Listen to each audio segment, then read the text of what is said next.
इयत्ता 10वी गणित भाग 1 मधील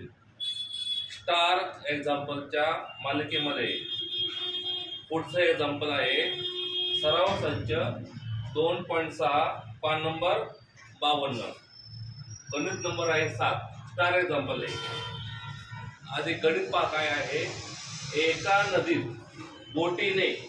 प्रवाहाच्या विरुद्ध दिशेने 36 किलोमीटर जाऊन परत त्याच जागी येण्यास प्रत्येकाला 8 तास लागतात। बोटीचा संथ पाण्यातील वेग ताशी 12 किलोमीटर असल्यास नदीच्या प्रवाहाचा वेग काढा। आता या गणितामध्ये मुख्य गोष्ट बघाय प्रवाहाच्या विरुद्ध दिशेने 36 किलोमीटर मारून जातोय, परत माघार येतोय। तर याचा नेमका अर्थ काय आहे की बोटीचा स्वतःचा वेग हा प्रवाहाच्या वेगापेक्षा जास्त आहे। कारण समजा ही नदी आहे आणि ते विरुद्ध दिशेने चालले असले तर काय होणार आहे, प्रवाहाचा वेग जर जास्त असेल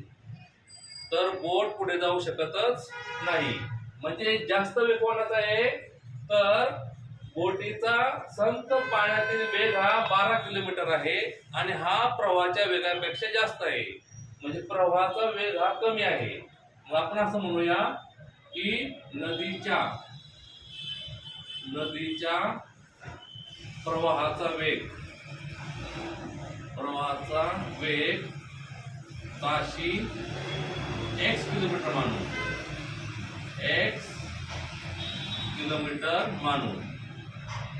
म्हणून आता पाहिजे प्रवाहाच्या विरुद्ध दिशेने नाव चालले म्हणजे बोट चाललेले। प्रवाहाच्या विरुद्ध दिशेने काय होतं तर नाव ही स्वतःच्या वेगाने जाते 12 किलोमीटर आणि त्याच वेळी प्रवाहाला त्याचा वेग म्हणजे प्रवाहाचा जो वेग असेल त्या वेगाने नाव माघारी येते। म्हणून नावेला जाण्यास विरुद्ध दिशेने जास्त वेळ लागतो। म्हणून आपण असं म्हणूया की बोटीचा प्रवाहाच्या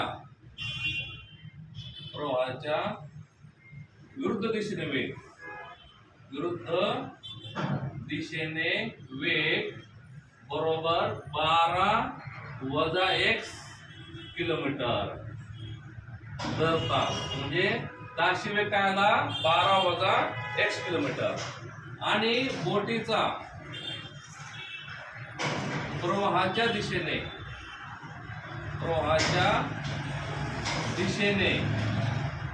वेग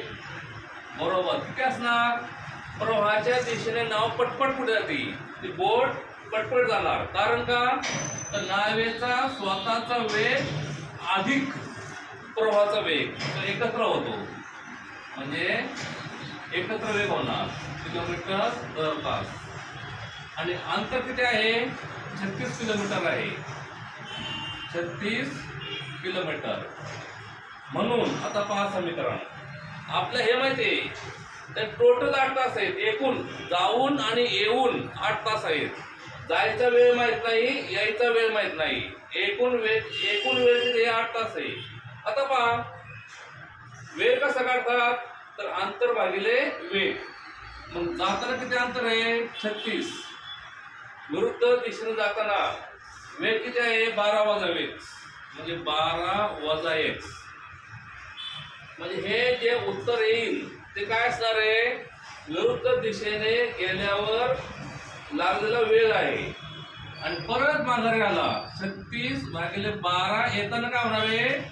दोन वेगांची बेरीज होणार। बोटीचा स्वतःचा वेग अधिक प्रवाहाचा वेग त्यांची बेरीज होणार आणि विरुद्ध दिशेने जाताना काय होणार बोटीचा स्वतःचा वेग त्याला विरुद्ध प्रवाहाचा वेग त्यामुळे वजाबाकी होणार। पण जाताना वेळ आणि येताना वेळ एकूण वेळ किती 8 तास आहे। हे समीकरण तयार झालं। आता हे समीकरण आपण सोडवायचं कसं, येथे छेद भिन्न आहे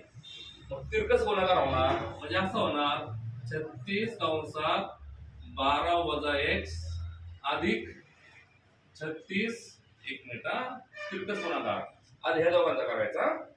36 कंसात 12 अधिक x वजा x मी पाहिजे बरोबर पा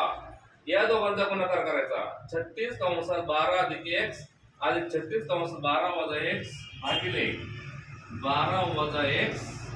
दुसऱ्या कंसात 12 अधिक x बरोबर 8 पाहिजे दोन अपूर्णांकाचा छेद भिन्न असेल त्याचा तिरकस गुणाकार अंशस्थानी मांडायचा या दोघांचा गुणाकार अधिक या दोघांचा यांचा गुणाकार मागे पुढे मांडला चालतो अधिक चिन्ह असलं काय फरक पडत नाही या दोघांचा आधी मांडा किंवा या दोघांचा आधी मांडा नंतर या दोघांचा गुणाकार आला आता पाहिले आता हे 12 वजा x 12 अधिक x भागिले तिकडे गेले काय होणार गुणिले होणार म्हणजे असं होणार 36 कंसात 12 अधिक x अधिक 36 कंसात 12 वजा x बरोबर 8 कंसात 12 वजा x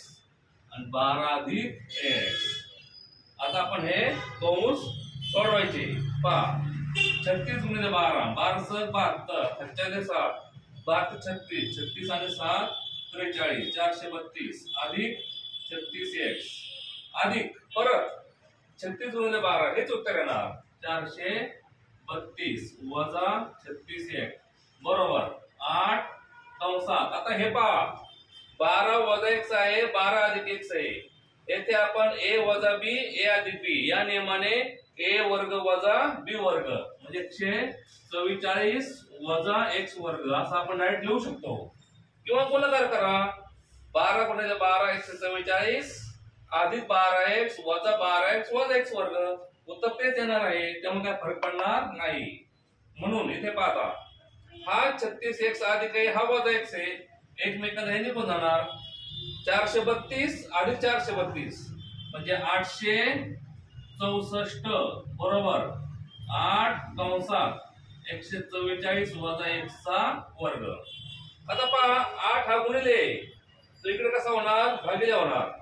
म्हणजे 864 भागिले 8 बरोबर 144 वजा x चा वर्ग 8 ने भागले आता 8 एके 8 8 0 0 8 8 64 144 वजा x चा वर्ग आता हा वजा x वर्ग इथे वजा आहे इकडे आले अधिक होणार आणि हा 108 अधिक आहे तिकडे वजा होणार हा म्हणजे कसं होईल x वर्ग बरोबर 144 वजा 108 दोघांची करायची वजा बाकी x वर्ग बरोबर 144 मधून 108 गेले उत्तर आले 36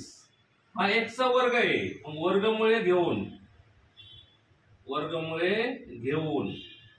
उत्तर काय बरोबर आहे मग x बरोबर अधिक वजा 6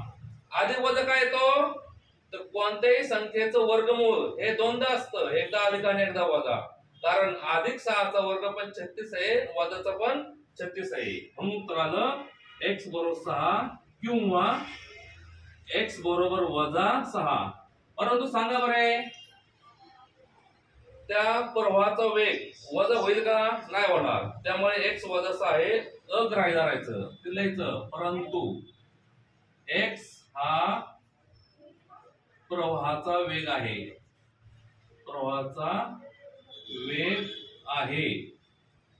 तो ऋण नसतो ऋण म्हणजे वजा नसतो म्हणून x बरोबर वजा 6 अग्राह्य म्हणजे ग्राह्य धरायचं नाही म्हणून x बरोबर काय आलं 6 म्हणून नदीच्या प्रवाहाचा वेग बरोबर 6 किलोमीटर दर तास अशा रीतीने हे प्रवाहाचं वेगाचं उदाहरण आहे हे स्टार एक्झाम्पल आहे स्टार एक्झाम्पल म्हणजे एक अवघड आणि परीक्षेच्या दृष्टीने महत्त्वाचं उदाहरण आहे तुम्ही हे उदाहरण पुन्हा वाचा आणि अशाच प्रकारचं स्टार एक्झाम्पल पाहण्यासाठी पुढचा व्हिडिओ पाहण्यास विसरू नका धन्यवाद